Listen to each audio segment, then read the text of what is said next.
Hey guys, it's Angelo and welcome to this tanking guide aimed at all new, current, and returning tanks in World of Warcraft. This guide is meant to explain and to elaborate upon the essentials of tanking and bringing the role, the idea, and the responsibilities coming with it closer to you. Keep in mind that the things I do or say have helped me to improve in the past, but are by no means set in stone rules you are obligated to follow. Every player has his or her own playstyle, and that should always be taken into consideration. That being said, I have added some timestamps into the video which should appear on your screen momentarily, so if you want to skip ahead to a specific topic, feel free to do so. In the upcoming weeks, I will be uploading more tanking tips that address different issues and ideas when it comes to the role. However, this guide serves as a startup and is, as mentioned above, aimed at everyone. Now without any further ado, my friends, let's go right ahead and have a look. Tanking in World of Warcraft is all about controlling the fight and regulating the pace, dynamic, and general output for your group. Almost needless to say, you are at the vanguard of your party, taking the hard hits for the others while they do their jobs. There are different types of tanks, all with different tanking dynamics, but the essence of the role remain the same. Be able to take as much damage as possible, deal as much damage as possible while doing so, and control the fight. Some tanks control the fight in a more reactive way, meaning their actions are the result of whatever happens at a certain time in a boss encounter, while others act preemptively, meaning they prevent damage or risks before these even appear. Death Knights are an excellent example of reactive tanks, as their kit is focused around actually taking the damage and then healing through it, or reducing the damage they will inevitably receive. Warriors, on the other hand, are a prime example of a preemptive or proactive tank, as they keep their active mitigation up and running almost constantly, and want to prevent or reduce damage before it even hits them as much as they can. Both ways of tanking have their strength in certain situations, but both also have their weaknesses. We'll discuss what those are further into this guide. Now, before we really get into how to properly tank, let's discuss some issues that many players have when it comes to tanking, or rather, how to start out tanking in the first place.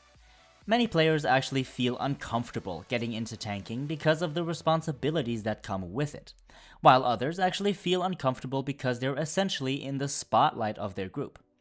To overcome these feelings, you as a player need to always keep one thing in mind.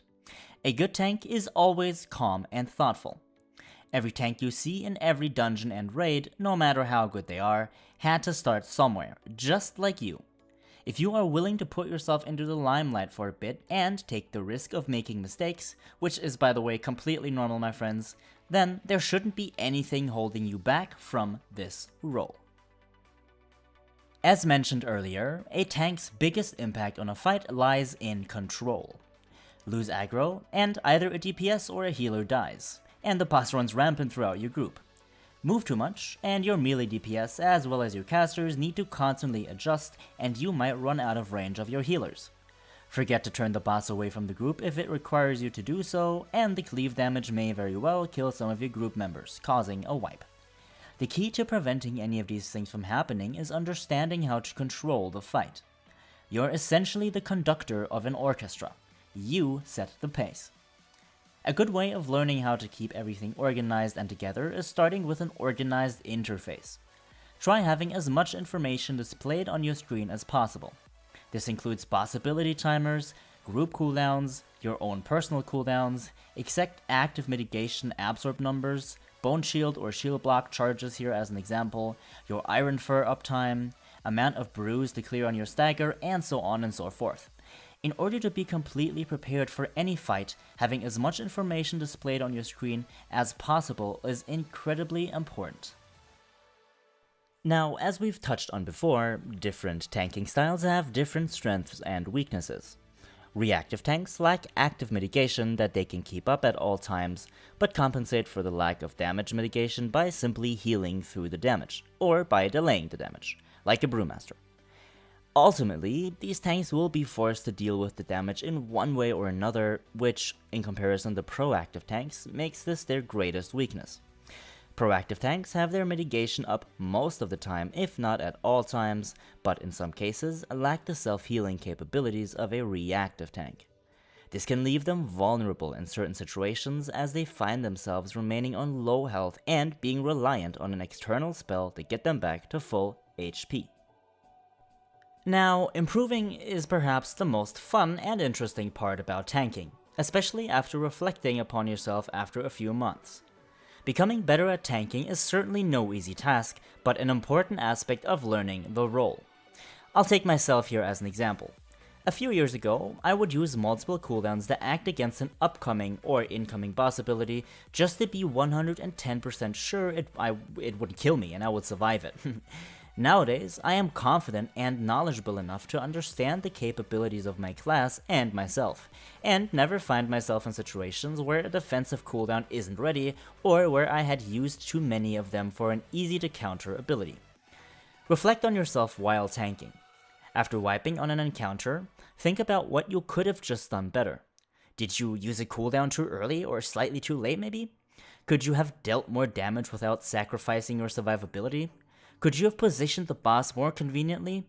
You can only improve by making mistakes. This is a very natural process with all roles in World of Warcraft. Now, after taking all of these things into consideration, you should be on your perfect way to becoming a better tank. Becoming better at what you do is ultimately a thing of practice, but being aware of things to look out for will help you to avoid some typical early on mistakes. Be sure to let me know if this guide has helped you improve in the comments below and tell me what you think. Do these insights help starting tanks or even returning tanks? Are there things you'd like me to get into detail with more in the future maybe? Be sure to let me know. And of course, as always my friends, thank you very much. If you have enjoyed this video and have gained something from it, which of course I hope, I would appreciate a like as it does go a very long way. If you want to see more of my content, by all means feel free to subscribe. Now, have a good one, my friends, and I will see you all in the next one.